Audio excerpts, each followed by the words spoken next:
जय श्री राम आदरणीय मित्रों, कैसे हैं आप? मैं लक्ष्मीपुत्र डॉक्टर कुमार गणेश जयपुर बीकानेर से प्रणाम। लीजिए आज का किस्सा लेकर हाजिर हूँ आपके सामने और आज का किस्सा आप शीर्षक पढ़कर समझ गए होंगे कि कोई साधारण किस्सा नहीं है और वैसे भी साधारण किस्से लेकर मैं आपके सामने आता भी नहीं। वो इस योग्य भी नहीं होते कि आपके सामने लाए जाएँ, तो सारे ही किस्से बड़े ही धांसू होते, लेकिन आज वाला किस्सा तो कुछ और ही तरह का है।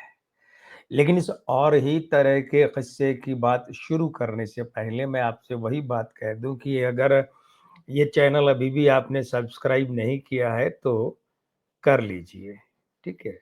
और दूसरी बात ये है कि अगर ये वीडियो आपको पसंद आया है, आ रहा है, तो इसे लाइक कर लीजिए। दूसरे वीडियो भी इस चैनल के वो भी कीजिए, देखिए, दिखवाइए, बात को आगे बढ़वाइए क्योंकि आगे बढ़ना ही ज़िंदगी है। और ज़िंदगी में आगे बढ़ने के लिए आपको बहुत कुछ पीछे छोड़ना भी पड़ता है। देखिए, बात दरअसल ये है कि हर दौर में सत्ता की निकटता और उसकी कृपा की चाहत तो सभी को रहती है, चाहे वो व्यापारी हैं, अ, फ़िल्म वाले हैं, दूसरे कलाकार हैं, खिलाड़ी हैं, कुछ भी हो, कोई भी किसी भी वर्ग का हो, तो फ़िल्म वालों को भी ये बड़ा चार्म रहता है कि हमें सत्ताधीशों का आशीर्वाद मिले, उनकी कृपा मिले और सत्ताधीशों की कृपा का प्रसाद मिले क्योंकि वो पद्मश्री और फलाने-ढिकाने दूसरे विभूषण जो है या पद्म भूषण जो है, ये जो दूसरे अलंकरण है और भी कई तरह के हैं, दादा साहब फाल्के फ़िल्म वालों के लिए। तो ये सब पाने के लिए अब मैं यहाँ जिस बात की बात करने जा रहा हूँ, वो बात है 1952 की। 47 में देश आज़ाद हुआ, तो आज़ाद होने के बाद में सब जानते हैं कि पहले प्रधानमंत्री बनाए गए जवाहरलाल नेहरू। हालाँकि कांग्रेस कार्य समिति में वोट तो नेहरू को एक भी नहीं मिला था, सारे वोट गए थे। वो किसके पक्ष में गए थे? सरदार पटेल के। लेकिन मोहनदास गांधी की जिद ने नेहरू को प्रधानमंत्री बना दिया था। तो नेहरू प्रधानमंत्री थे और फ़िल्मों में रुचि लेते थे। फ़िल्मों से ज़्यादा नेहरू की रुचि फ़िल्म वालों में थी। हाँ, आप वालों को ही रेखांकित कर लीजिए, मैं इसकी आगे व्याख्या नहीं करूँगा क्योंकि किसी की मर्यादा की रक्षा भी करनी है। तो नेहरू ने जब फ़िल्मों में रुचि ली और फ़िल्म वालों को पता चला कि नेहरू फ़िल्मों में रुचि लेते हैं, तो वो लोग मिले उनसे और मिलकर कहा कि भई देखिए, आज़ाद हिंदुस्तान में हमारे यहाँ भी फ़िल्म समारोह होने चाहिए। राष्ट्रीय स्वरूप में होने चाहिए, अंतर्राष्ट्रीय स्वरूप में भी होने चाहिए और नेहरू को ये बात पसंद है। अब बार-बार नेहरू जब मैं यहाँ बोल रहा हूँ तो आप समझ जाइएगा कि मैं जवाहरलाल नेहरू की बात करने जा रहा हूँ, कर रहा हूँ, मोतीलाल नेहरू या अरुण नेहरू की बात, या कमला नेहरू की बात नहीं कर रहा। तो नेहरू को भी जमा कि चलो ठीक है, ऐसा अंतर्राष्ट्रीय फ़िल्म महोत्सव, फ़िल्म समारोह होना चाहिए। तो फिर तय किया गया कि 1952 में पहला अंतर्राष्ट्रीय फ़िल्म महोत्सव मनाया जाए, आयोजित किया जाए। तो दिल्ली में नेशनल स्पोर्ट्स क्लब है, वो स्थान तय किया गया कि यहाँ करेंगे और नेहरू के व्यक्तिगत रुचि लेने के कारण और कुछ उनके प्रभाव के कारण कुछ विदेशी कलाकार, अच्छे नामचीन कलाकार वो भी आने को तैयार हो गए। फ्रैंक कापरा थे, जेम्स स्टीवर्ट थे, हैरी विंडसर थे और रोनाल्ड कोलमैन थे। ये बड़े नाम थे विदेशी कलाकारों में जो उस समारोह में आने के लिए तैयार हो गए और आए भी। तो अब हुआ क्या कि भारत सरकार ने विशेष विमान भेजे मुंबई और वहां से फिल्म वालों को उन विमानों में लाया गया दिल्ली, नेशनल स्पोर्ट्स क्लब यहाँ। अब चूंकि जवाहरलाल नेहरू की एक विशेषता बहुत अलग थी और वो ये थी कि वे समय के बहुत पाबंद थे। घड़ी के साथ खिलवाड़ उन्हें पसंद नहीं था। तो फ़िल्म वालों को सबको बता दिया गया ये तथ्य, क्योंकि फ़िल्म वाले तो बदनाम है ना, समय की पालना न करने के लिए, लेट लतीफ़ी के लिए। तो उन सबको बता दिया कि भई देखो भई कार्यक्रम जो है वो प्रधानमंत्री जी बिल्कुल समय पर पहुँचेंगे और आप सब तैयार रहिएगा।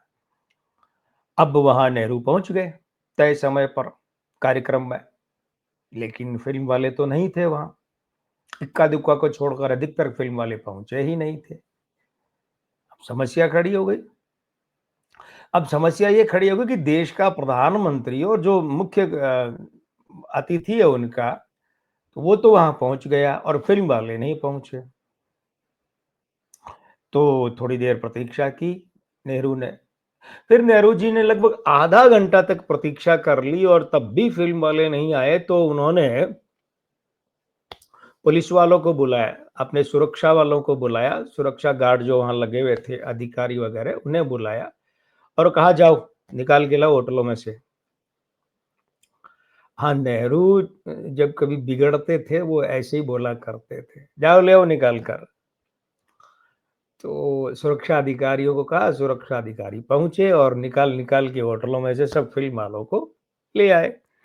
ले आए और अब साहब वो डरे सहमे से कि अरे! ये तो बड़ी गड़बड़ हो गई। बोले प्रधानमंत्री जी आधा घंटे से आए हुए हैं, बल्कि वो फ़िल्म वाला है तब तक तो और देर हो गई थी और हम अब आ रहे हैं। भीगी बिल्ली बने वो सब पहुँच गए वहाँ। अब आप जानते हैं कि आम आदमी के सामने एक तरफ राजनेता आ जाए और एक तरफ फ़िल्म वाला आ जाए तो क्रेज़ किसका ज़्यादा रहेगा? फ़िल्म वाले का रहेगा, फ़िल्म वालों का रहेगा। वो एक रुपहले पर्दे का जो है ना एक अलग ही आनंद होता है, एक अलग आकर्षण होता है। सिल्वर स्क्रीन, रुपहला पर्दा, रजत पट, उसका एक अलग आकर्षण होता है, वो सब पर भारी पड़ता है। तो फ़िल्म वाले जब आए तो सब लोगों की नज़रें तो फ़िल्म वालों की तरफ लग गई। वो सब फ़िल्म वालों को देखने में लग गए। वो नेहरू वहाँ बैठे हैं। वो ऐसे लगता है कि जिसने अपने घर में बुलाया है लोगों को आयोजन के लिए, सारे तो उधर हो लिए, वो आयोजक वैसे ही बैठा है। नेहरू बड़े परेशान हो गए, क्योंकि नेहरू को खुद को लाइमलाइट में रहने की आदत थी ना। नेहरू को खुद को ये बहुत शौक था कि वो जहाँ जाएँ लोग उनके चारों तरफ, वे हमेशा लाइमलाइट में रहें। अब ऐसा आदमी और उसके सामने वहाँ जहाँ वो मुख्य कर्ता-धर्ता है और लाइमलाइट दूसरे लोग लूट कर ले गए और उनकी तरफ कोई ध्यान ही नहीं दे रहा है। नेहरू बड़े खिसिया गए, बड़े परेशान हुए। कुछ देर तक ये चलता रहा, बैठे रहे, करवटें बदलते रहे। वो नहीं करवटें बदलते रहे सारी रात हम आपकी कसम, वो नहीं। करवटें बदलते रहे कार्यक्रम में हम आपकी कसम, इस गाने को यूँ कर सकते हैं। तो नेहरू करवटें बदलते रहे इधर-उधर। देख रहे थे कि फ़िल्म वाले लाइमलाइट सारी लूट ले गए, मैं यहाँ बैठा हूँ उपेक्षित से, खिसियाए हुए से। अब उन्होंने सोचा यार ध्यान बँटाएँ वहाँ से, दिल दुख रहा है, टाइम पास करें। तो टाइम पास करने के लिए क्या होता है, आदमी इधर-उधर देखता है और बात करता है। इधर-उधर जो बैठा उससे बातों के सिलसिले शुरू कर देता है, बातचीत का क्रम आरंभ कर देता है। तो नेहरू ने अपने आजू-बाजू में देखा तो एक तरफ एक आदमी बैठा हुआ था, फ़िल्मी कलाकार ही रहा होगा नेहरू ने सोचा। थे तो वो फ़िल्मी कलाकार, नेहरू ने सोचा फ़िल्मी कलाकार ही होगा, पॉलिटिशियन तो दिख नहीं रहा है। तो वो उधर देखे और बातचीत शुरू करनी चाही, तो नेहरू ने यूँ देख के उनसे पूछा, "आपका नाम क्या है?"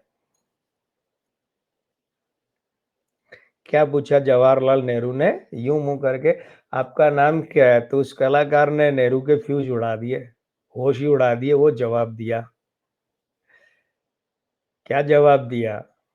हाँ, सही में वो जवाब सुनकर नेहरू के होश उड़ गए, फ्यूज़ उड़ गए नेहरू के। फिर सुनिए, क्या क्या पूछा था नेहरू ने? बातचीत वैसे ही जैसे हाँ, आपका नाम क्या है? आप कहाँ से हैं? कहाँ के रहने वाले? अच्छा क्या करते हैं?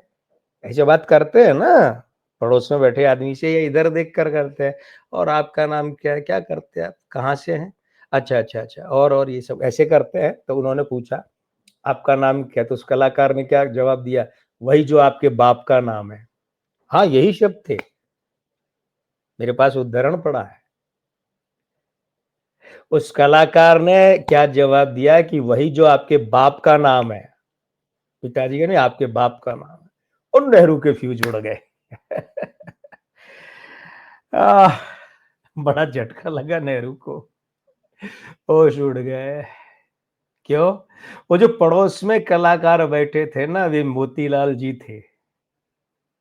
हिंदी सिनेमा के पहले नेचुरल एक्टर, स्वाभाविक अभिनेता मोतीलाल जी। जिंदगी ख्वाब है, ख्वाब में झूठ है क्या और भला सच है क्या? सब सच है। जागते रहो वाले याद आए? तो साहब मोतीलाल जी ने इस तरीके से जवाहरलाल नेहरू के होश उड़ा दिए, फ्यूज उड़ा दिए थे। और अ, पक्की बात है, मैं समझता हूँ कि जवाहरलाल नेहरू ताज़िंदगी ये किस्सा नहीं भूले होंगे मोतीलाल जी के जवाब वाला, कि वही जो आपके बाप का नाम है। जवाहरलाल नेहरू के तो होश उड़ गए थे, फ्यूज उड़ गए थे, लेकिन इस कार्यक्रम के, इस चैनल के फ्यूज तो आप बनाए रखेंगे।